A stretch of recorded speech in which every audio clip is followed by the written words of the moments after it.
Good morning guys, welcome back to Leticia's Kitchen. For today's vlog, magluluto ako ng clear beef at saka Hong Sao beef. So ito yung beef na lulutuin ko guys, napakalaking piraso nito. So i-blablance ko muna yan bago ko yan pakuluan. At saka bago ako maglagay ng mga ingredients. So ito guys, pero parang hatiin ko yata yan kasi napakalaki. So, ito na guys, ilagay ko na sa isang kumukulong tubig. I-blanch ko lang yan. Para maalis yung, ano niya, ibang, yung blood. So, yan guys, i-blanch ko lang yan sandali. And then, tatanggalin ko na yan. Saka ko ilagay ulit yung isa. I-blanch ko ulit yan. Yan. Bago ako maglagay ng sabaw, yung gagawin kong sabaw na. So, yung iba ay na-blanch ko na yan guys. So, nailagay ko na sa isang lagayan. So, ito na. So, pwede na yan. Tanggalin na natin. Ilagay lang muna natin sa isang lagayan. Tapos, patayin lang natin yan. So, ito na guys, yung isa kong na-blanch kanina, na ilagay ko na sa sabaw. Ito na yung gagamitin kong sabaw na pang sabaw mamaya. So, ito guys. Pero ilaga ko muna yan bago ko lagyan ng mga ingredients. Ito na guys, na ilagay ko na yung scallion sa pagpapakulo ng ng sabaw. So, ito yung gagamitin kong Hong Sao beef. Naglagay na ako dyan ng luya. Luya, scallion, at saka maglalagay din ako dyan ng wine. Ito yung wine, sandali. Bubuksan ko lang yung wine. So, ito maglalagay ako ng wine. Ayan yung para sa Hong Sao. Ito rin yung para sa clear beef. Ito guys. Maglalagay din ako ng wine sa sabaw. Ayan yung gagamitin kong sabaw mamaya. Bali, palambutin ko lang muna yung karne, yung baka. So, ayan, naglagay na rin ako dyan ng scallion at saka ginger. So, ayan guys. Palambutin lang natin yung karne bago ko i-cut. And then, gagawa na ako ng sabaw. Lalagay ko na yung mga ingredients ng sabaw. So, ayan guys. Ayan, dalawa yan. Ayan guys.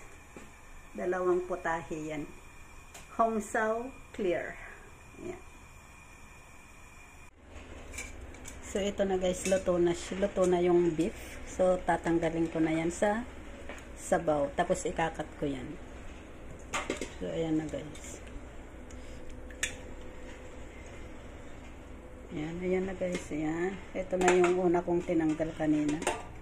Ayan na yung una kong tinanggal kanina. Ikakat ko lang yan. Ikakat ko na yan guys, ayan. Luto na, so mayroon pa dito. Wow. Keep boiling, boiling. Ayan. Matigas pa. Ayan, pwede na yan. So, tatanggalin ko na yan. Tapos, i-ano ko na yan. Ikakat ko na yan. Palamigin ko muna bago ko ikat. Ayan. Ang laki, oh. Ayan, guys. Yun. Ayan. Ang dami. Ayan. So, delicious. So, ayan na, guys. So, ito na, guys. Kinakat ko na yung beef. Makunat siya. Hindi pa masyadong luto. So, ito yung ano yan, yung muscle. So, ayan.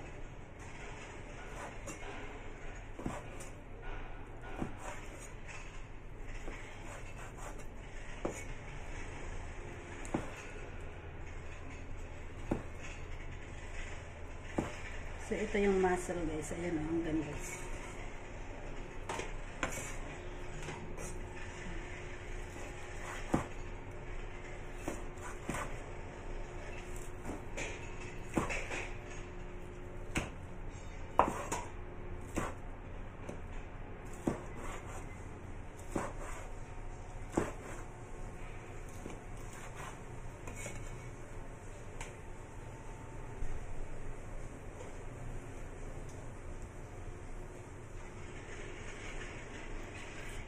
So, ito na guys yung isang klase ng beef.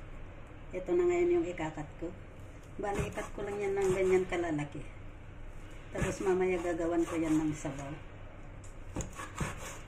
So, ayan.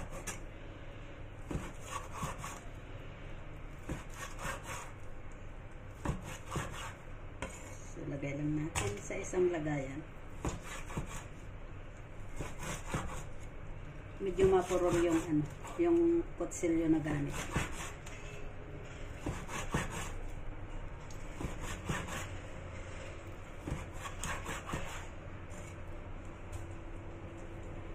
So ito napakalaki nito.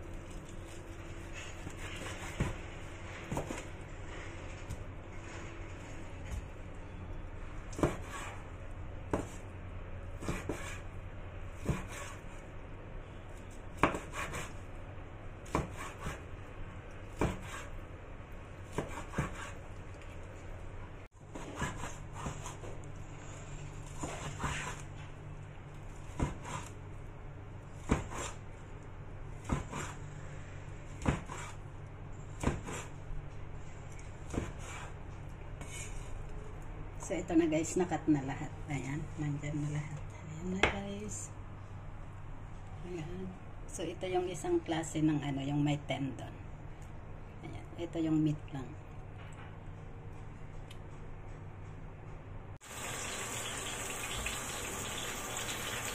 So, ito na guys, niloloto ko na yung para sa hongsai. So, ito yung para sa hongsai. Trinay ko muna yung garlic at saka ginger and scallion. So, maglalagay din ako dyan mamaya ng mga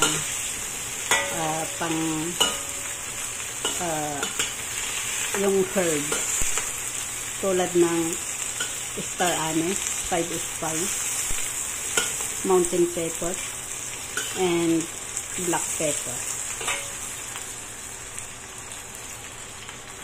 So, lutuin lang natin yung ginger hanggang sa maging brown siya. Yung hanggang sa lumabas yung amoy niya, yung aroma ng garlic at saka ginger. So ito na guys, naging brown na yung yung ginger. So ngayon maglalagay na ako ng soy sauce. And then, bali ang gagamitin kong soy sauce at tatlong klase. Yung mga Japanese soy sauce, Kikkoman. So, yun guys. And then, maglalagay na tayo ng sabaw. Ang gagamitin kong sabaw, yung pinagpakuluan ko kanina. So, ayan yung sabaw niya. Kaunti lang muna ang ilalagay ko para magkakulay yung beef. So, maglalagay din tayo ng brown sugar. So, ito yung brown sugar.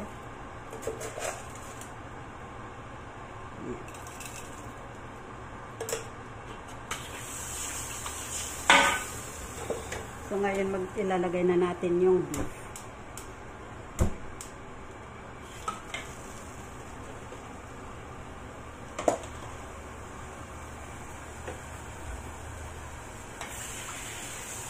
So, maglalagay tayo ng beef.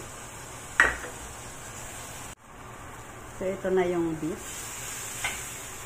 Yung may tendon yan. Kasi dalawang klase yung yung beef na ginamit ko.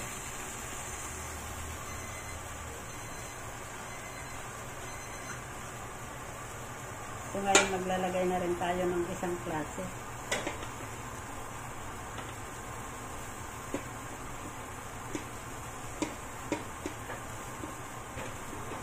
So, ito na yung isang klase ng beef. So, anuhin lang natin yan. Lutuin lang natin yan ng mga 20 minutes para lang magkakulay yung beef.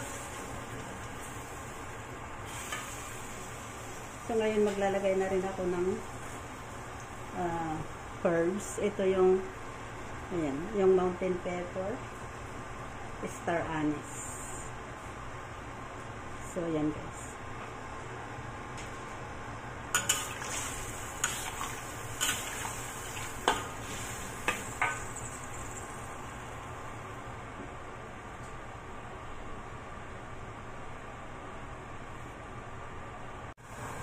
So, ito na guys, magdadagdag na ako ng sabaw sa ginawa kong hong sao beef.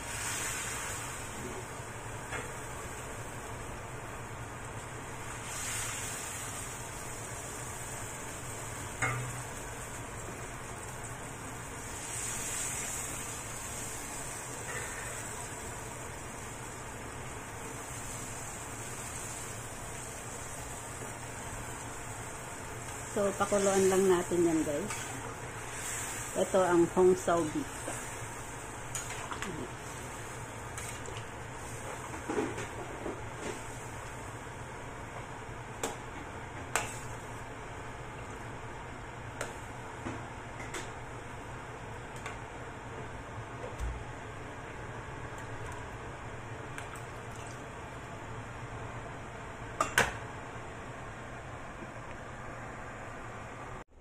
So, ito na guys, yung beef luto na yan. Naisaling ko na yan sa isang kaldero. Ayan.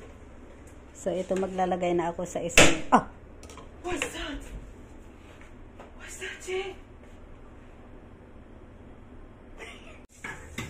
So, ito na guys, naisalin ko na yan sa isang kaldero yung ano kanina, yung niluto ko kanina. So, ngayon maglalagay na ako sa isang bowl. Ganito ako mag-serve guys. Ito na yung hong sao beef.